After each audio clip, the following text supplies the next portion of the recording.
Hello, everyone, and welcome back to another episode of the Financial Confessions. It is I, your host, founder and CEO of The Financial Diet, and person who loves talking about money more generally, Chelsea Fagan.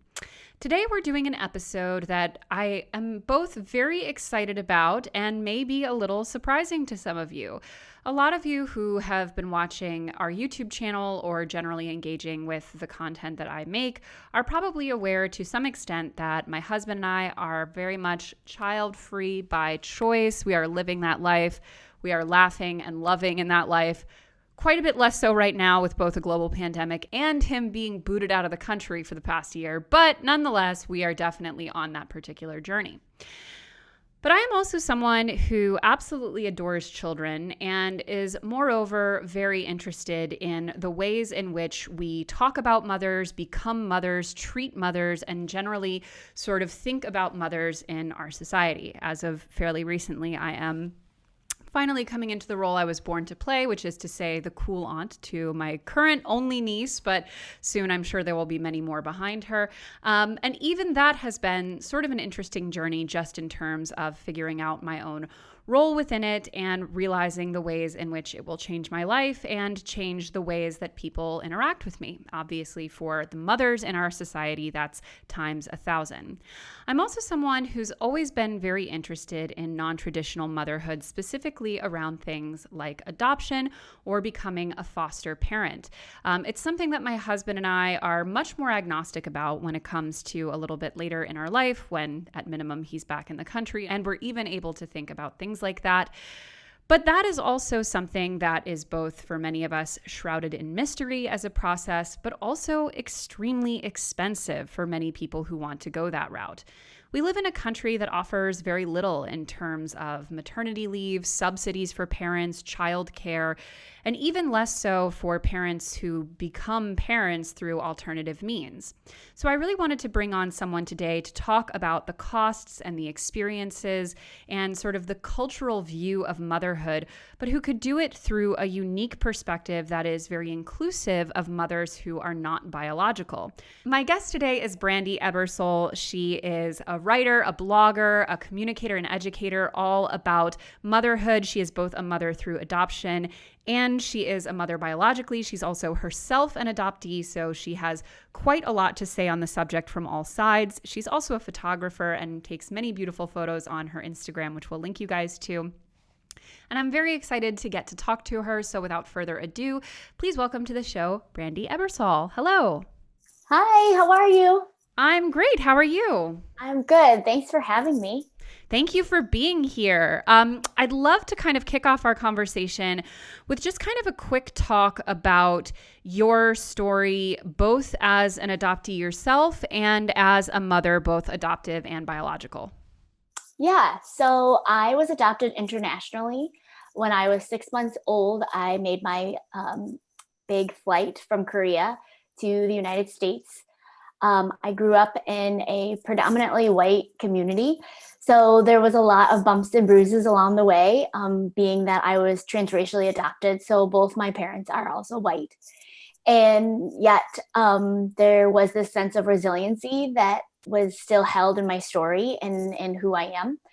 And as I ventured through life, identity and belonging were always a huge part of my internal landscape. I was always reading books and asking questions and super curious around where people came from and who they were. And as I began to enter adulthood, I was able to meet my partner and husband during college. And thankfully, he also had a heart for things less conventional. He understood that being tied to me meant his life would not be normal. And we had lots of conversations right off the bat surrounding my adoptee identity and what that meant for me as I planned my life. So we talked about adopting. It was something that I think as an adoptee, I had kind of seen almost as a more clear view of parenthood because that was all that I had experienced. And so as time moved on and we began businesses and doing different types of work, we started having conversations around kids. We're kind of kid people, as we like to call ourselves. And so we started the adoption like research process. And it felt very funny as somebody who was adopted doing that, because I felt like in a lot of senses, I knew the experience in a way that these kind of, what's the word I would look for, businesses were trying to educate me. And so it always made for an interesting dynamic between us and the different adoption agencies that we interviewed, because I was adopted. But we maybe interviewed about 5 different ones until we landed on one that we felt like was a really great fit for us.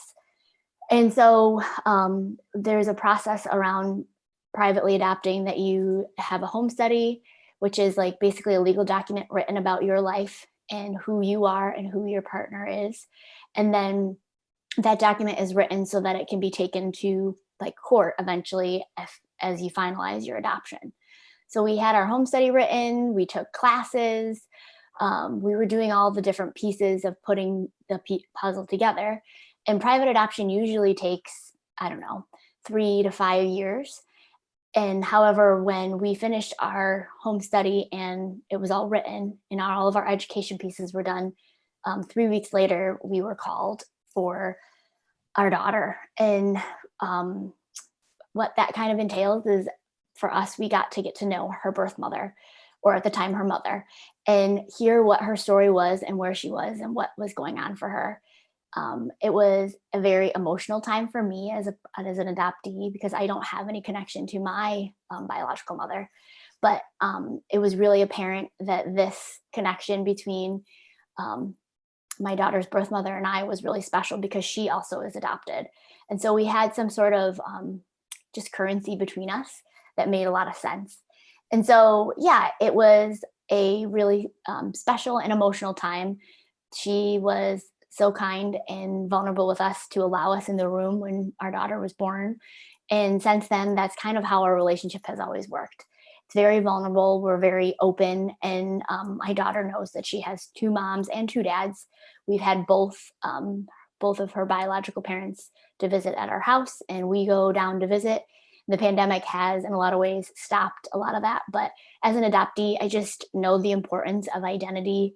And I love that my daughter knows exactly where she gets her hair and her feisty spirit and all the things that we celebrate.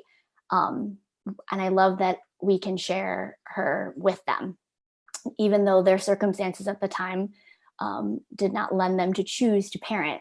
And I think it was a really powerful place for her mom to be able to be in, to be able to have the choice in that setting. That's not always the case with biological parents. So, yeah, but fast forward, we then had a biological son, which was a really interesting kind of nuanced experience for me as someone who's adopted. It was the first time that I'd ever met or interacted with someone who shared DNA with me.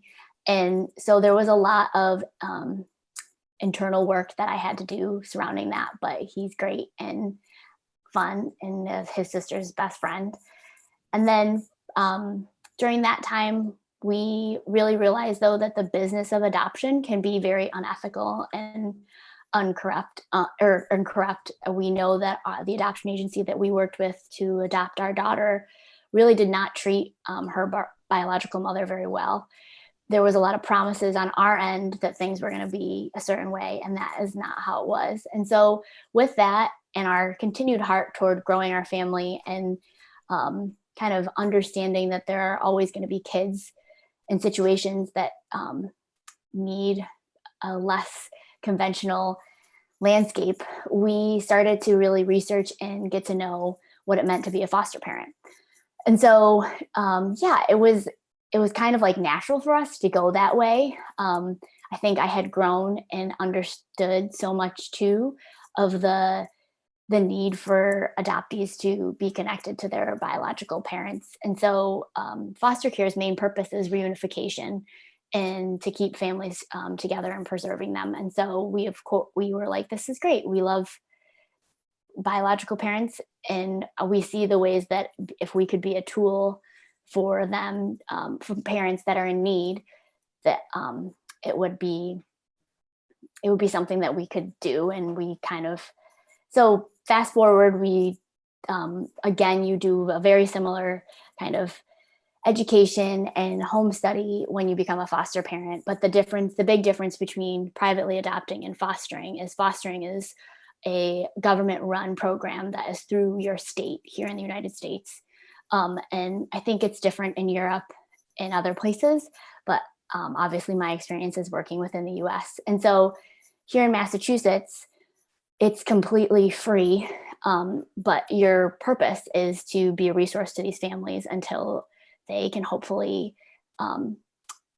get out of their situations that they're in and be healthy enough to have their kids. And so that was what our intention was in doing that. However, the first child that came to our home to stay, his parents were never able to really get healthy enough to parent, and they didn't want to, which is also really different in a lot of foster care settings. And so, yeah, so we were his foster parents for like a year and a half until his goal changed to adoption. And at that point, we knew that he had been a part of our family for that long. And we felt like it was a good fit for us to adopt him. And so, yeah, that's kind of how our family came to be. So, yeah. It's a great story. You know, I'm curious about a lot of what you said in there, and specifically the role of sort of being genetically related versus not genetically related. I have a couple of questions for you on that subject. But one of the first ones is, you know, obviously you have 3 children. It sounds like 2 of whom are not yours biologically. And I can only imagine that your love for them is, you know, just as strong regardless. I'm curious, you know, why it feels so important to you for there to be that connection with biological family, and if you could explain to myself and our audience kind of some of the controversy around open versus closed adoptions, because I know that, you know, myself personally, but I'm sure a lot of our audience who's done any kind of cursory research into it can find out pretty quickly that this is a very controversial topic. Yeah, so I can tell you that open and closed adoption is kind of, I hope, going out of style. I think that there are enough adult adoptees like myself that have spoken out and done research, and there's tons of them that are working on getting more educational like documents to show that there can be this fluid relationship and that it doesn't have to be this finite way of creating a family. I think especially in our culture today, we're seeing more and more of more diversity within a lot of different spheres. I think in particular, adoption, a lot of people come at adoption because of different infertility issues, or just a lot of them come at it with fear. I think there is enough stories and headline news around how adoption has not always gone well. And so I think that there's a lot of fear, and just that idea of, you know, we are human and we want to own and have ours. I think as an adoptee, I've had the particular scope of realizing and seeing firsthand that I am both my parents who raised me and who gave me their last name and flew me from Korea to be a part of their family. I am theirs, but I'm very much a part of this family that I don't know. And I think the echoes of that unknown for the past 30 years of my life have not enriched it. If anything, it has created further trauma for me to kind of have to reckon with and to be resilient in, because I'm Korean, and I am like, I can't show up to the doctor and not like, I can't show up to the doctor and not answer. I cannot fill out the form of what is my medical history because I don't know. And so I think that there is a lot of, so I think the controversy starts at where adoption begins, which is like, what is your motive and what is your reasoning to come at this? Is it to serve self, or is it to serve the child and the whole picture? And I think if we're serving the child in the whole picture, then we understand that the child needs the connection to their biology and you, because there's a part of severing at the beginning of the child's story that cannot be undone. And so how do we build a bridge to make it like a little bit better in some ways? I don't think it doesn't heal all, but it gives more answer and less kind of like unknown and all that. So I think that's where, but I think a lot of times open adoption isn't always available. Sometimes, some circumstances, birth parents aren't healthy enough or safe to be able to have that kind of relationship with their child. And so in that case, I think that there's room for nuance there. But I think the role of the adoptive parent is to at least advocate for there to be openness. You can be open in your home around issues and not have the issues actually going on in your home. Like in today's society, we have all these different instances of racism and all of that. And even if that isn't physically affecting the people in our home, we can be open to talk about it. In that same way, I think adoptive parents can be open and talk about their child's birth parent. Their children can know their birth parent's name, even if they're not safe people, and know that they're celebrated because those people are who gave you your child.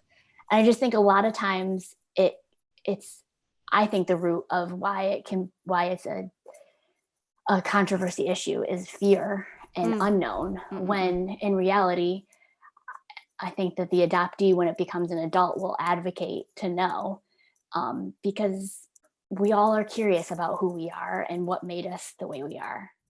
So one of the things that I'm very curious about specifically is fostering. And I know you mentioned that sort of the fundamental framework of fostering is sort of a place for children to go, in so many words, while their parents get better, essentially, yeah. Or a member of their biological family gets better.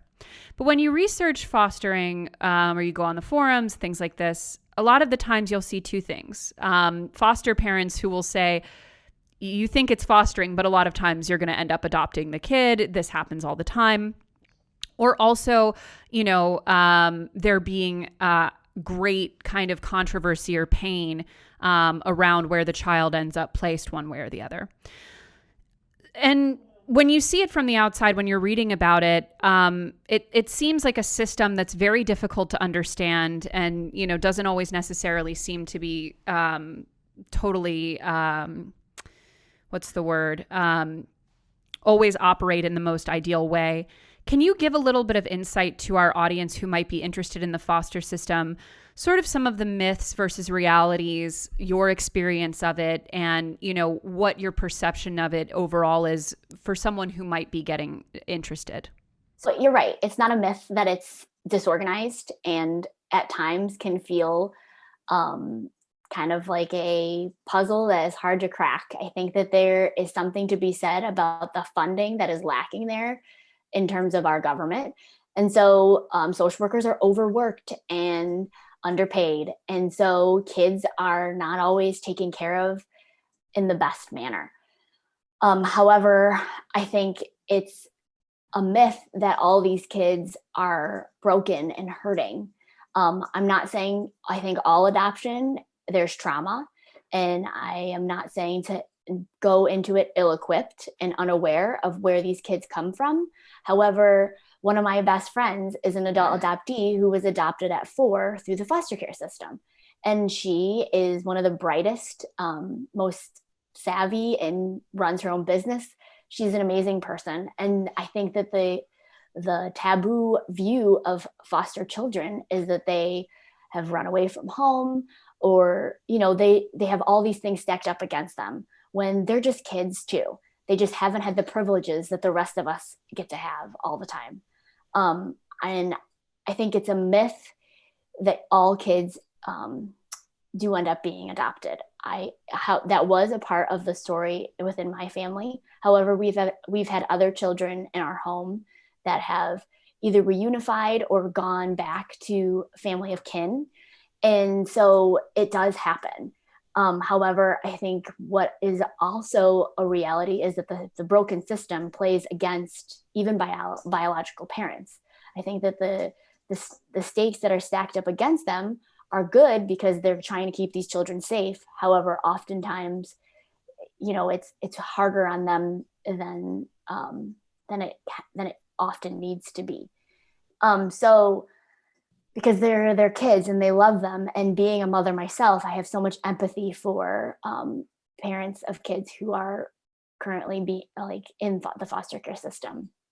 I think it's also a myth that like the birth parent or the parents are villains because they've wronged their children in some way, which I'm not saying that they haven't, but a lot of times what's at play with these parents is years of mental illness or different socioeconomics that are at play that we aren't aiding these people. We're not pouring money into keeping kids with their parents. And so instead, this is kind of the result of what has happened.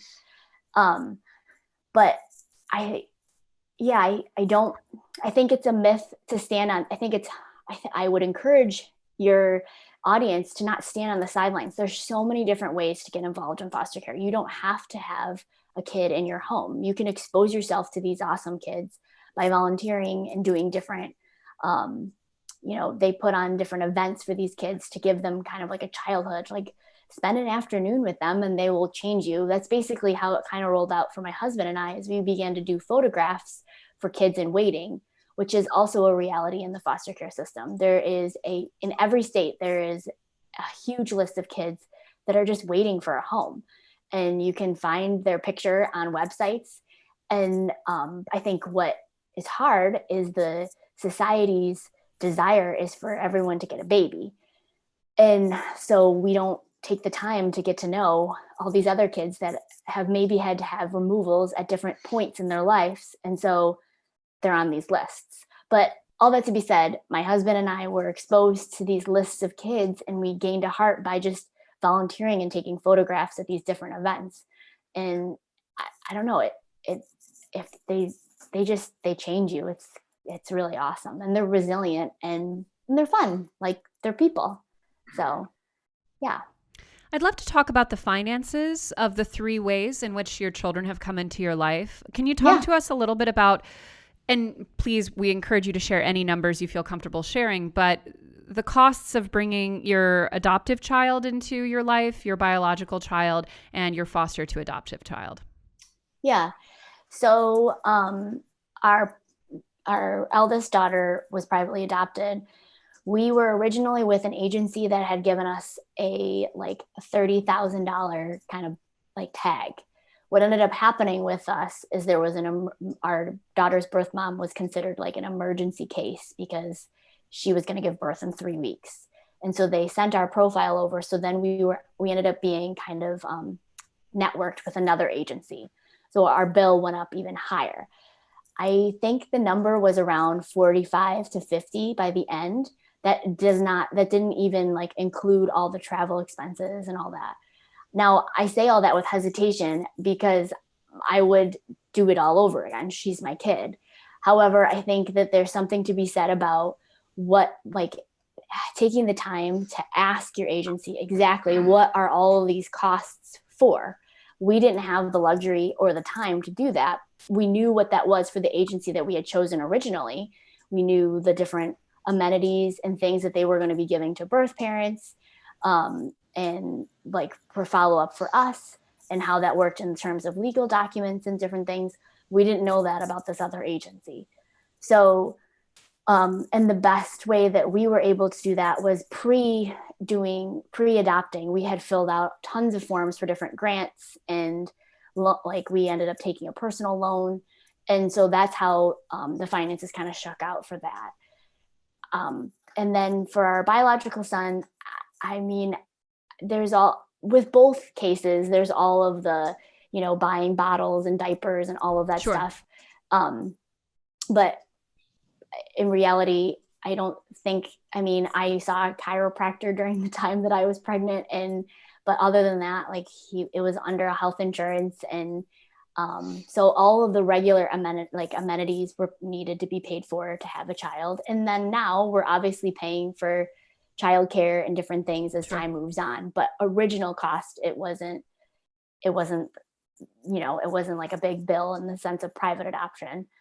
And then for our son, or through foster care, if you're a foster parent, you're paid a stipend every month to basically kind of give the kid the needs that it has. And so it's definitely like a different situation. However, and then post adoption, there's no cost because, again, it's all run by the state.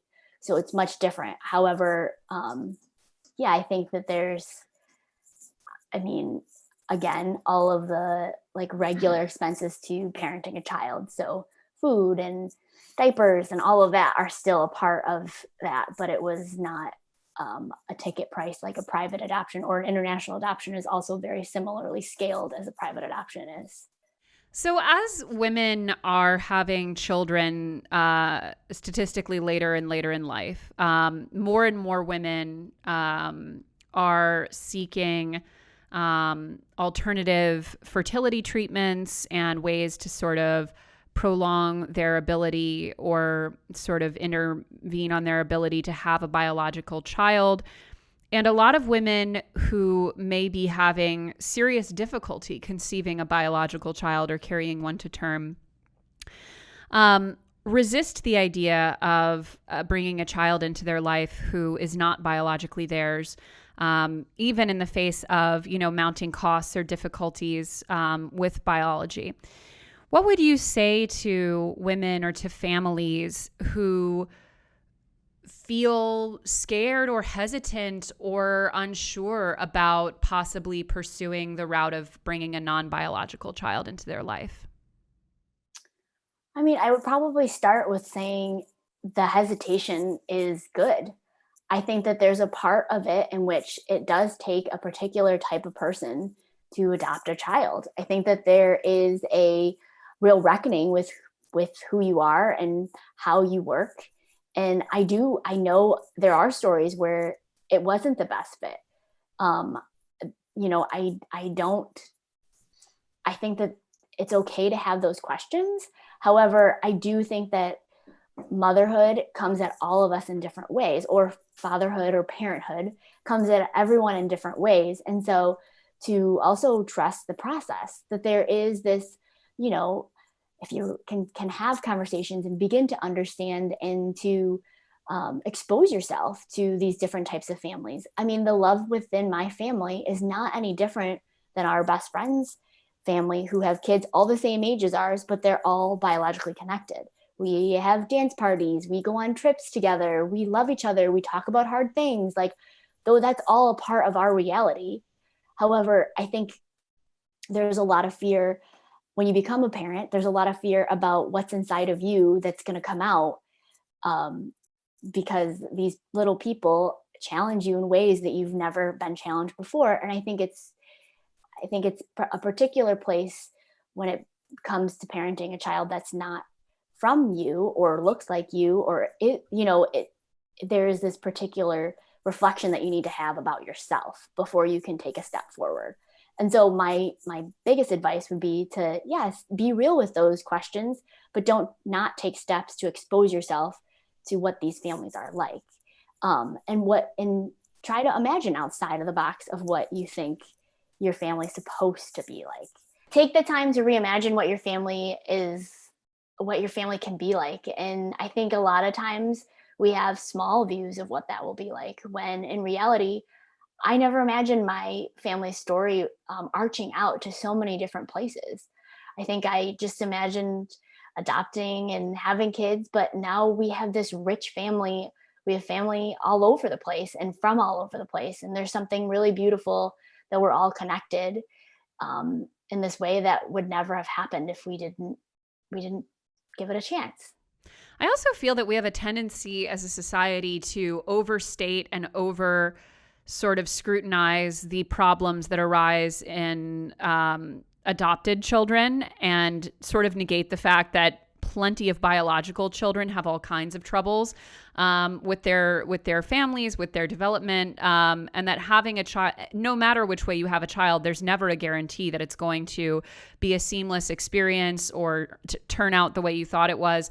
And I do feel, even in my own life, I know a lot of people who have feelings about adoption that I think are very biased, and I think ultimately come from a view that there's sort of like a uniquely, it's a uniquely sort of open opportunity to negative outcomes, when I think the truth is that, there can be negative and positive outcomes in every situation. We just don't tend to point those out as much as examples. Yeah, I definitely think that that's very true, and that there's a part of parents that it's a lot harder to admit when somebody's a reflection of you, and then there's a problem. But when there's that like little bit of nuance that it's maybe not, it might be easier to kind of focus on that. And so that's why a lot of those stories, I think, surface in a lot of senses, because there's this weird, I don't know, kind of culture around talking about adoption. You seem like borderline like Disney princess in your level of like seeming so natural at being a mom and like loving being a mom and knowing that you wanted to be one. But I think a lot of women don't know that they want to be one, or feel scared of becoming one, or feel like it's going to necessarily come at the cost of certain things. So could you speak a little bit to the experience of how being a mother interplays with all of your other identities, for example, your professional one, and speak a little bit to, what maybe you weren't expecting before you got into it? Yeah, I can definitely speak to that. I'm definitely not a Disney princess when it comes to my motherhood. I think that there has always been a part each time I have become a mom that there's like an internal reckoning that I have to have as I am reimagined and I'm remade. They change you in this very unearthing way. So for every time there is this reshaping of my identity in all the ways, your capacity gets smaller every time you have one in a lot of ways. However, I think because a part of my personality is pretty certain and pretty determined, I try my best to balance. I don't really think there's such thing as balance in life, but I try my best to keep alive the parts of myself that I know that are important and still powerful. And I think that it's an example to my kids when I choose to do that. So I want to be an example to my daughter that you can work and be a mom. And that I don't have the best version of myself is the one that is myself. It's not this version of motherhood that looks like my neighbor. It's the one that I am. And I'm the most happy when I'm being that person. And so I think through every stage of motherhood, though that thus far, I've only been here for 7 years, but I think that there has been different seasons that's looked different in every season. However, I think for me, what has kept me intact is I think I try my best to make myself a priority. That you can't put your mask on somebody else until you put it on yourself. And so I really try my best to live by that. I really want my kids to see me as a whole person, and that I'm not resenting them. I definitely think motherhood, you can find yourself in that place of kind of pouring out, and then you don't pour in. And so, yeah. And I have people and friends and other moms that keep me accountable to continuing to pour into myself too. It's interesting. I've read a couple of books that talk about the way both parenting and being a parent and a mother especially have changed over the past 50 years, and especially in American culture. I've only ever lived in one other culture, so it's certainly not an exhaustive sampling. But I will say it did strike me when I was living in France for several years, like how much less a family's life is centered around the children. The children do things obviously that are, child's activities still, but many fewer of them than the average family in the US. And like when it comes to, what time the family eats, the food that they're eating, what they're doing with their weekends, their schedules, like it seems much more tilted toward, well, this is what the parents are doing. This is what they're eating. This is when they want to eat. And the children just sort of have to, kind of accommodate the parents. And that used to be much more sort of the way our cultures were centered, even in the US like 50 or so years ago.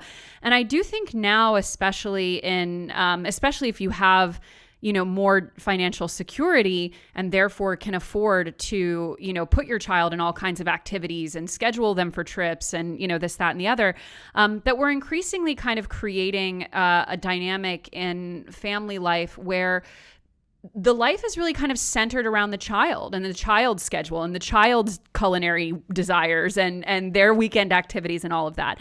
And I do think that's part of the reason why a lot of women who do have these really rich, full lives, I think, feel a little bit scared that they're now going to suddenly be thrust into a dynamic where they're sort of not allowed or even able to have all of those parts of themselves. So how do you, in raising 3 children who sound quite young, kind of balance, providing for them and giving them their life and their space while still making space for you and for, quite frankly, adult stuff? Yeah. So, my first response to that is there's a book called Bringing Up Bebe, which is a woman. Oh, yeah, there is. Yes. So that was the first parenting book that I ever read. No way. And so I think that has been probably my biggest influence above any like adoption book or like, I don't know, discipline book. That's like been a goal for me where I want to not center them in a lot of ways. My kids love sushi. They love curry. We just drag them along. And if they're going to be hungry, then they're going to be hungry. They've learned that their cultures are represented within the food that we eat. And there's a story and a way to kind of educate them along the way. I'm not saying that we don't eat French fries and chicken nuggets every once in a while, but it's not a regular part of our cuisine. They get that when they go to their grandparents' house. And so I think that has been like something I have committed our family to. I also think it really helps that we live near other family. And so we do rely, I'm not the only person raising these kids. And so we do rely on grandparents and aunts and uncles to invest in these kids in the same way that before we had kids, we invested in our nieces and nephews.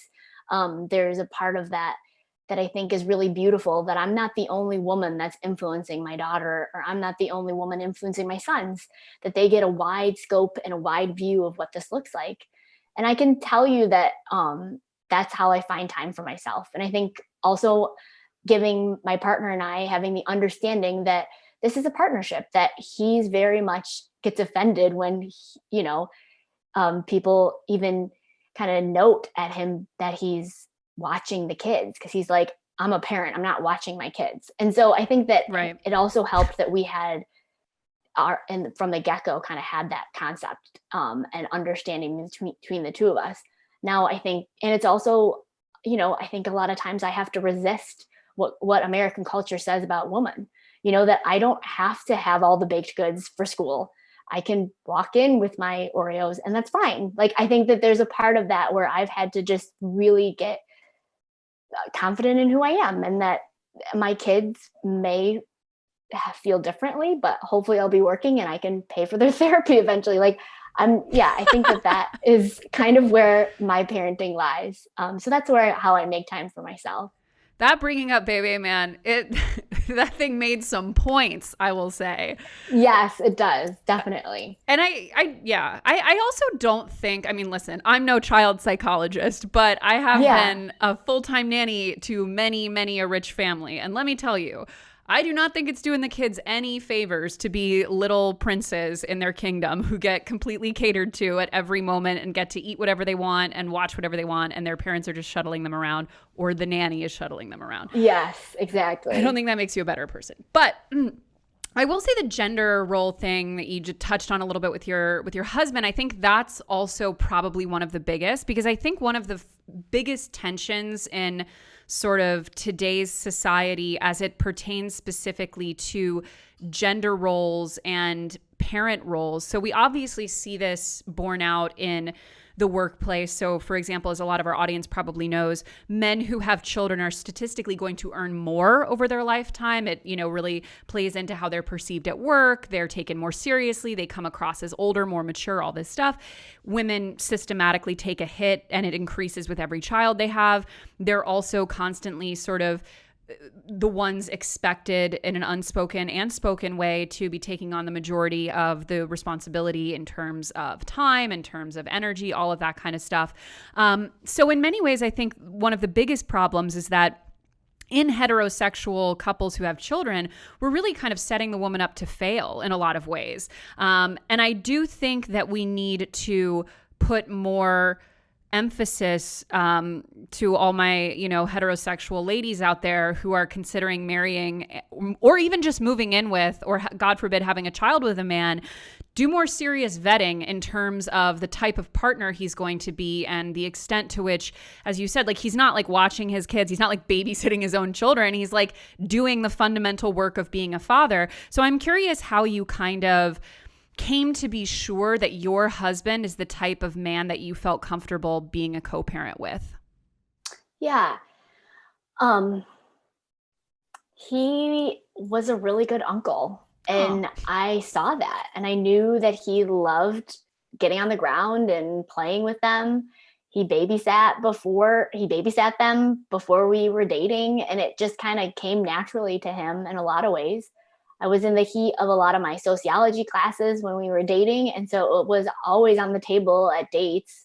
What I was learning and how I wanted my life to be. And so he knew he wasn't marrying a passive poly. He knew he was marrying me. And so I think that kind of gave him the expectation. And he didn't want to be a dad that worked all the time. He loves being involved. And so I think that also, his desires kind of fit mine in a lot of ways, where he didn't want to be away every weekend working. He wanted to be at the soccer games, and I wanted to be reading books at home. So it just kind of, it's molded into that. And I just think in general, when people make partnerships, whether that is heterosexual or not, I know from talking to all my different friends that there is this definite need to have the conversation that roles are fluid, that there is communication needs to be key so that we can have the best foot forward in a lot of ways. I think it's also part of the issue is that we're the gender norms in which we're sort of operating still come from a time when women largely didn't work outside of the household. So it was like natural that she was going to assume the majority of the domestic labor. But now we've got women who work outside of the house almost as much as men do and are still tasked with the majority of the domestic labor. I think just yesterday, actually, there was a thread that went viral on Twitter I saw where this woman was talking about, I don't remember who, but some woman with a lot of followers, so she must be doing something, who was talking about how like when you go on a trip with your kids, it's inherently not a vacation. And all these women underneath it were talking to each other about how like since the advent of Airbnb, all they do is go to other people's houses and just do all the like cooking and cleaning and washing and everything in a different location. And in my mind, looking just quickly at these profiles of these women, I'm like, you guys have jobs. Like you're accomplished women and you're talking openly and commiserating with each other about the fact that your husbands don't do any of this stuff and that you're tasked with all of it. So I do think it's a reckoning that we have to have. And I think, to your point about not being passive, like I do think there has to be a time at which women really throw down gauntlets about like, I'm not going to, like, if you're not doing the dishes, I am also not doing them. Like, goodbye, I'm not going to be your maid.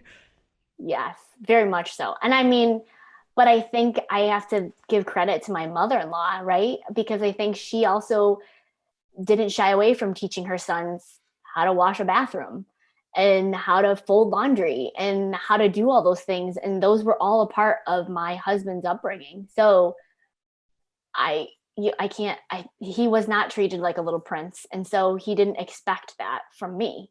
So I thank her all the time. Now listen, my mother-in-law doesn't speak English, so we can get real. Okay.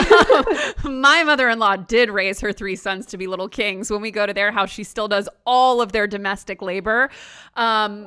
And my husband is 33 goddamn years old. But let me tell you, I corrected for that very quickly. So the division of labor is equitable in this house. No thanks to my mother-in-law, who again does not speak English. And none of you guys translate for her if you're listening. So as I promised, we do have quite a lot of questions from our audience, and I'd love to get to a few of them. So let me pull them on up. So someone is asking, are there affordable options for adoption that do not include church affiliations? Yes. So different companies actually offer different grants. I know if you work for certain, I remember when I was doing research, granted it was 7 years ago, that some of the bigger companies, I think MSN at the time, or what's another big one? I'm not sure, but I would be curious to ask your employer, because it is becoming definitely a part of that whole startup company, pro parent, supporting parents kind of places to find ways to support their workers. And so I know that there's those resources. I think state to state, there are also other resources. Yes. So check with non-religious affiliations can be your employer. There are other big companies that want to support unconventional, less conventional ways of family making. And so I think it's to just do a little deep diving research. There is a great resources as your community. I think that a lot of times it's hard for us to ask for help, but I think if we want to have the mindset that, parenting is a inclusive task, then we should let them be a part of that from the start. And so, yeah, those would probably be my first thoughts about that question. We have someone asking, what are your thoughts on the quote adoption culture happening on social media right now? Yeah, I think that there is a definite move in the adoption culture, and that some of it I see to be very productive and useful. I think seeing adoptees and birth parents speaking out on their experiences and kind of giving light to the nuanced experience is really beautiful and educational, and people should be listening. I think it's really cool to see the ways in which mainstream media is taking on the theme of adoption and trying to give it more legs and understanding in different shows like This Is Us or A Million Little Pieces. However, I see the opposite effect too, where a lot of times social media, we can say whatever we want and leave it. And I see a lot of hurt that can also be happening for adoptees as they see adoptive parents kind of vent or not bring light to the parts of adoption that these kids didn't have control over. Mm. Very interesting. In terms of, sorry, I just lost the question. What is the longest a foster child can stay in a single home? Oh, a very long time. I think I know of children being foster kids, like aging out of foster care and being in homes and not, either the parents, the rights are never relinquished due to different circumstances and the parents keep working, or the kids never get adopted. So they always stay in the foster care. So that's up to 18. And also on the question of fostering children, can you specify the ages of the kids that you want to take in? Yes, you can. Yeah, that's very good to know. Very interesting. We also have, well, I guess you wouldn't necessarily be able to speak to this, but you might know of a lot of other situations. People are asking how hard it is to adopt as a single person, and does higher income have any effect on that? Because we have someone who wants to adopt a child with or without a partner. Yeah, lots of people are single and they foster and they adopt. It's very common and very amazing. And I have a very good friend who lives in Atlanta. She's a single foster mom and she's just adopted her daughter. In terms of foster care, there's no sort of like income cap. I think that there's background checks and lots of different ways that they make sure you're safe, but you can do that at any sort of rate that you make. I also think it's important to say to your audience that kids at different stages of life. So let's say I take in a teenager. There are state amenities that are different for that than there are for a baby. So babies, you can have daycare that is given by the state. And then for foster kids, let's say I work till 7, there are different programs that the high schooler could go to until you get home. So there are ways that the state does want to support you to be a family for these kids. And is it true generally that the older a child is, the more difficulty they have in finding a permanent placement? Yes, it's very true. Okay. So, for example, if someone feels strongly that they might want to work with older children, maybe, 10 and above, that's all the more reason to kind of specify that age? Yeah, definitely. I mean, I know some single guys in my community that have chosen to take in, 10 to 13-year-old boys. And that's what they do. They have their own condos and they have the boys live there until their parents can get better. It's really cool. I love that. That's, do you have any familiarity with programs like Big Brother, Big Sister for people who are not ready necessarily to take the step to fostering? Yeah, I mean, I have friends that volunteer with those programs as well. I think that they're really great. I think that they're a great support for, all the parents that are able to send their kids to them. So yeah, they're great. Sometimes anyways, they're not usually filtered with kids that are in foster care though. Those are different. You can be a mentor to a foster kid, but it's a different run thing, at least here in Massachusetts. And what is the name of the mentoring program? So you can contact your local office and just kind of say, are there any foster kids that are currently looking for a mentor? And just kind of shoot them an email. I think every state and every county has a different thing set up. So it's very specific to where you live. And do you have any familiarity here in New York, and I'm sure in other states, there's a program, court-appointed special advocates. Yes. Can you speak a little bit to that program? Yes, I think that program is amazing. We have it here in Massachusetts as well. And I have heard many stories where these kids get these advocates. They're all volunteer based, but basically the more social workers that a child has, the less likely they are also to get adopted, because basically their file is being transferred from person to person and all the information is being transferred from person to person. So there's a lot lost in translation. However, these CASA workers are committed to the child to see them through the whole court process. And so the odds and the statistics, if you have a CASA worker to be adopted, are a lot higher than if you don't. So they're super important. So before we get to our rapid fire questions, one last kind of thought for our audience of young women who are totally unsure. One thing that we hear all the time, we do hear a fair amount of I definitely can't wait to be a mom. We do hear a fair amount of I'm definitely child free. But I think honestly, the most that we hear is I really don't know. So for someone who feels kind of open to either and they don't know, what do you recommend as far as their first steps to sort of even figuring out if they want to be a parent? Hang out with kids. I don't think that you can go wrong in kind of exposing yourself. I think expose yourself to a lot of different types of families. I think you can figure out pretty quickly what you like and what you dislike. And I think it's more empowering to the kids and yourself if you know. And I don't think you can know without kind of experiencing it. There's a lot of different ways for motherhood to come to you. My best friend is single and she is my kid's godmother. And there's so many ways that she mothers our kids that I can't, because I'm me, and we need all, the children need the village. So just jump in and be a part of it. And then you'll figure out what role you want to play would be my biggest advice. Wonderful. So just to finish up, I'm going to hit you with some of our famous rapid fire questions. Of course, feel free, Brandi, to pass on any of these if you want. But just, they're just for fun. So whatever pops into your mind, no right or wrong answers. Okay.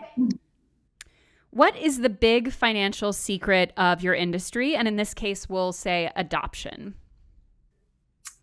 Research. I would say research. Just like find out what, grants and things are available to you? Yeah, well, and find out how the internal landscape of ethics works within the companies that you may or may not be working with. Understand how your state system works if you decide that you're doing foster care and how that plays itself out. And that adoption, it shouldn't be about the money. I think what has happened to it is it's become about the money because of these industries that have corrupted it in a lot of ways. So research is probably the best way that you can know that you're doing something ethically. Wonderful. What do you invest in your life versus what are you cheap about? I invest in food because I don't like to eat bad food. And I am kind of cheap about my clothes, which I probably should care more about that, but that's next year. Well, your shirt is great, so we're all good. Thank you. What has been your best investment and why? I would say my kids are probably my best investment. I can't say how much each of them has allowed me to grow and heal as a person. And there's definitely a financial investment and a time investment when it comes to them. What has been your biggest money mistake and why? Probably going to a private college. That's real. Oh gosh. Yeah, There's that. Because I think that there's a lot of great ways to have an education. And I think I was fed a certain, I was just fed a certain story that it needed to be a certain way. That private college indoctrination happening. Yeah. What is your biggest current money insecurity? COVID-19 has definitely shifted an entrepreneur's life. I think that it has been a year of fear in a lot of different areas, and it definitely has affected us financially. However, I'm thankful that we haven't been completely decimated, and that there's vaccines and we have our health, and things are turning around in a lot of ways. What has been the financial habit that has helped you the most? Budgeting. I'm a big fan of budgeting. And then when did you first feel successful, and what does that word mean to you? I'm my worst critic. So I don't necessarily know that I have beckoned on a moment that I've felt successful. However, when I hear my kids say things that I would never have the whereabouts or knowledge to say, whether that's surrounding adoption or race or the ways that they care about other people, I do feel a sense of success, because I think it's an undoing of the things that I know have tied me in for a really long time. That's beautiful. Well, thank you so much, Brandi. This has been a lovely conversation. I've benefited a lot from it personally, and I'm sure the rest of our audience has too. Where can people go to find more of what you do? Yeah, I'm pretty active on Instagram. So my Instagram handle is Brandi_Ebersole. I also have a website that is linked there that you can reach out if you would want to have a collaboration or have another conversation. I'm always up for that. And so I'm on the interwebs popping around. I'm on Twitter too, in different places. So not as active as I am on Instagram though. Well, listen, Twitter's a worse place, so it's better to be more active on it. And Facebook is demonic. I'm just saying. Yeah, so anyways. Yeah. It is literally the worst thing that happened to our society. So anyway, on that, thank you so much again to Brandi for joining us, and thank you guys for tuning in. And I will see you next Monday on the next episode of The Financial Confessions. Ciao.